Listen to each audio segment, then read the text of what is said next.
can't out-train a bad diet. You can't race on empty. At this level, food isn't just fuel. It's part of the plan. Every meal, every gram, every choice. It's calculated, tested, and timed. This is what performance tastes like. Discipline in the kitchen, the strategy on the plate. Because when the difference between cold and nothing is 1/100th of a second, every bite matters.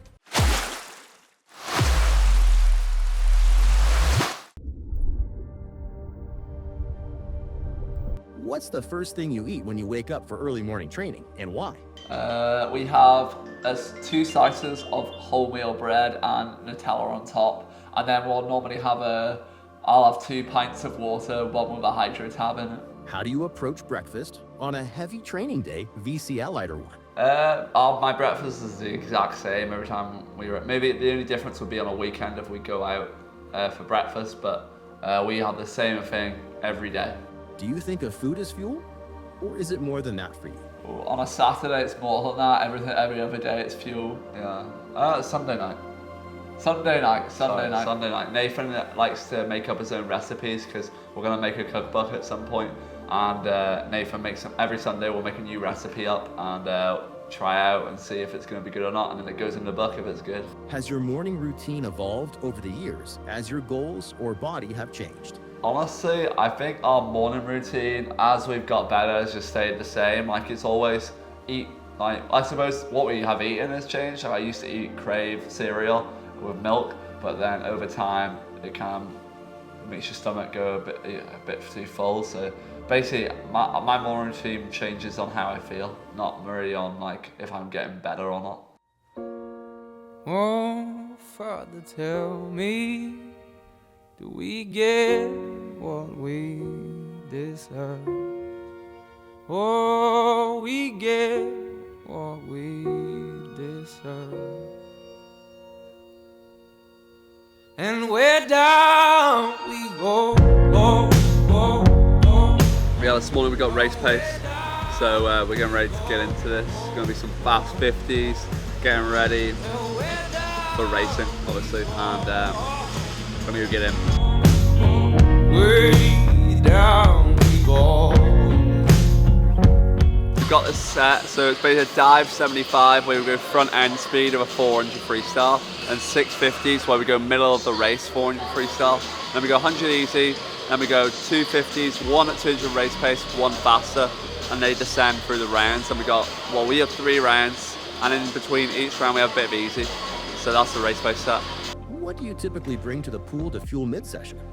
We use the Kinetica products. Luckily, we're actually sponsored by them, but they give us the energy gels, which are amazing. We have them for sessions. Good flavors, cola and berry. They're really good. We fuel a lot of them, and then obviously we have carbohydrates in our water bottles as well. And then for just before we get in the pool, we maybe have a Red Bull as well if it's a hard session. You let your feet run wild. Right, we're about to start the set. We've got a hard one this morning. I already read it out, but I think instead of doing 3, I might do 4 rounds. I'm going to see how I feel. Obviously, I'm dealing with an infection, but you'll find that out in a later episode. And I think we're going to be fast. So let's go in. Oh, don't say we run you down to north. Yeah, someday we run you. That's round 1 done. We actually only had a 75 and 650s on the first round, so it wasn't as bad, but it still hurt a lot. So trying for 4 rounds. If we get to 3, I'll be happy. So on to the next round. How important is timing when it comes to recovery nutrition immediately after a tough set? I literally straight out of the pool and I have my recovery shake after training. And then if it's one of the hard session days, it's normally straight back. I've already pre-cooked dinner and then I'll have it when we get back. And then straight to bed because we'll be up early in the morning. Yeah, it's like fueling as quickly as possible after the session. So that's round 2 done. That was definitely a lot harder than round 1. I'm starting to fatigue now, so 1 round to go. And we're going to try push it a bit further, try push myself, try get these times right.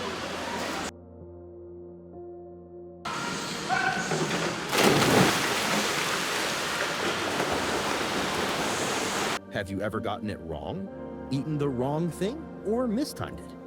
What did you learn? Yeah, like we've made horrible meals as well before.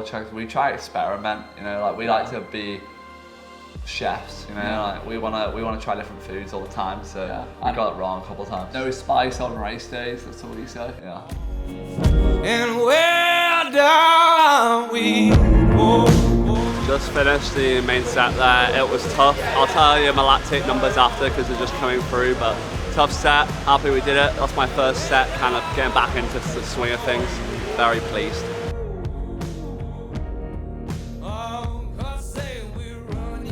We just finished a session, and every time, straight after each session that I do, I have a Kinetica high protein milkshake. It's got 25 grams of protein in it and a bit of carbs. So I take this after every session.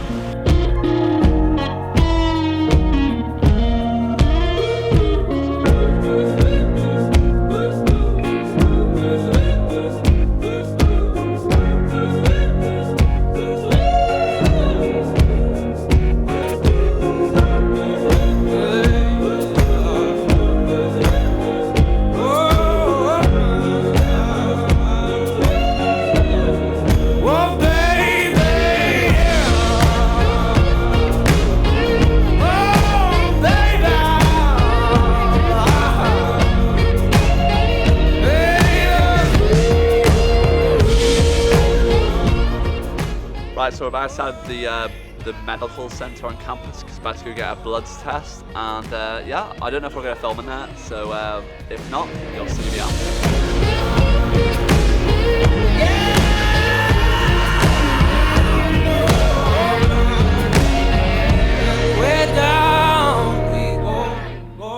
Right, the blood test is done. Obviously we couldn't film in there, but they're going to give me the results back. We're just checking for basically if anything's wrong, basically. But yeah, I'll see you later. What does a typical lunch look like for you? Our typical lunch on a Monday and Tuesday, we have sandwiches, just like in a baguette, because we have lectures most of the day and it's kind of hard not to get everything in, so I have a lot of sandwiches. And then on a Wednesday and Thursday, we have a thing called butternut squash and tomato pasta with mascarpone in it, and that's one of my favourite meals I've made up. That's one of my favourites too. Yeah. Are there certain supplements or foods that have become staples in your recovery routine? Definitely a protein shake after a session. It's like a thing we have to do. We always do it. Hydro tabs are massive as well because chocolate. Yeah, chocolate is massive as well on our diet because we have to eat 7,000 calories a day to make sure we're fueling enough for the sessions that we're doing. So to be honest, we just try to eat as much as possible. It's not really what we're eating. It's kind of like we get as much in. How do you balance protein, carbs, and fats in meals to suit your training volume? We worked with a nutritionist for the first 2 years at university, and then we kind of like tailor-made our like meals that we were having, and we just followed the Joe Wicks Lean and 15 bucks, and like they're great for athletes. We just add a bit more carbs into them, but and then that we just go by those Joe Wicks bucks. They were great. What does recovery nutrition look like in an elite swimmer's context? Eat as much as you can. That's what I would say. Yeah, honestly, like when you're doing like distance and marathon swimming as well, you just honestly, it is everybody. Even like in rowing, they were telling me like they just eat as much as they can. Like I was talking to Philip Doyle, and he was telling me that he eats like a cake every weekend because just to get the calories in, and like they eat so all the athletes eat so much. Like there's this typical thing about eat healthy eating, but like there's only so much like vegetables you can eat until you actually need to actually get loads of carbs and calories in. Who usually does the cooking or planning? Is it more structured or go with the flow? I pick the foods by discussing Daniel because to make sure he likes it, and then I'll make them as well. Yeah. But Daniel pays for the shopping, so that's how it works out. Yeah. Take us through a grocery shop.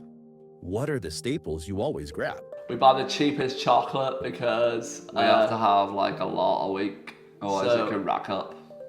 And then probably staple. Juice. So we buy a lot of juice. A lot of juice because I don't like drinking water that much. But yeah, staple. We always buy mints. That is like when we change around our like meals, or we always have mints in don't we? Yeah, beef mints and onions. And onions. Yeah, like we do hang around. Oh, do you know what? Garlic is actually like, we eat that a lot in all our foods, I think. How do you approach meal prep during a busy training week? Well, normally if it's on if we train from 6 till 8 in the evening, I'll pre-cook it that beforehand. So that's normally, but most of the time we have the time to cook after each session, so it's not too bad. Yeah, and then we also like plan out the meals like before we go to the food shop. Like we go for one weekly shop every week on a Saturday or Sunday, and like we know what we're gonna eat for the week, and basically we never change what we eat for the week. We keep it for like a stage from like one competition to the next competition. It'll stay the same. I'd say that's actually one of the biggest things I see in a lot of people who we swim with, where their mums either make their food and they eat it frozen, or they just go for like 3 weekly shops a week. And I just think it's so bizarre, like you're wasting so much energy going to the shops all the time. You just go to one big one. Just lay it out and make a plan. Yeah, and it just makes your life so much more streamlined if you got university and stuff. What's your go-to comfort meal when you want something that feels a bit more human than performance? Chicken dippers and potato waffles. That's like the best thing ever. Big up bird's eye. Yeah, honestly, like every Saturday for lunch we're having that with a lot of mayo. Me and Nathan, everybody finds it a bit disgusting, but we go for a tub of mayo a week in our house. What does dinner look like on a training day? And how does it support your recovery overnight? So dinner's normally on a Monday and Tuesday. We have, at the moment we're having bangers and mash, which, well, I don't think people really say sausages are that healthy, but I think they're all right. And then I make my own mashed potatoes, mash them with milk and butter, and then I make my own gravy as well. And then on a Wednesday and Thursday, it's typically a carbonara risotto. It's a staple. That is the one. I don't think we've changed for ages. I think we've been eating that for a year. Yeah, that same every Wednesday and Thursday, the same meal for a year. And then a Friday night is something quick because we've got real early training on a Saturday. Yeah. So normally it's that heat up pasta. Do you do anything specific to support sleep through nutrition, timing, types of food, etc.? Yeah, timings of food, like we do. We have to have it at least an hour before we go to bed. We do take tart cherry juice sometimes in the swimming cycle, depending on when we have competitions and stuff, and that obviously helps you go to bed. And so cherries and stuff. A big meal 4 hours before the session. That's what we try to do. Yeah. What's your wind down ritual at night? Does food play a role in that? To be honest, I would probably snack quite close till I go to sleep, and then we just normally watch something on TV and then go to bed. Because I try not to get out of my bed too early because I don't want it to be real warm when I get trying to go to bed. Yeah, but I sleep cold. Yeah. Is there pressure to always get it right with nutrition as an elite athlete? I wouldn't say there's that much pressure in swimming, to be honest. Like if you're in the range of 8 to 10% body fat for a male swimmer, you're like that's the zone of when you're going to be at the peak fastness, because at the end of the day, like you don't want to be too low body fat because fat floats.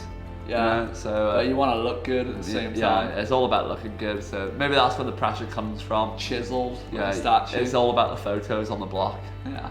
Have there been moments where you questioned your body or fueling choices? How did you work through it?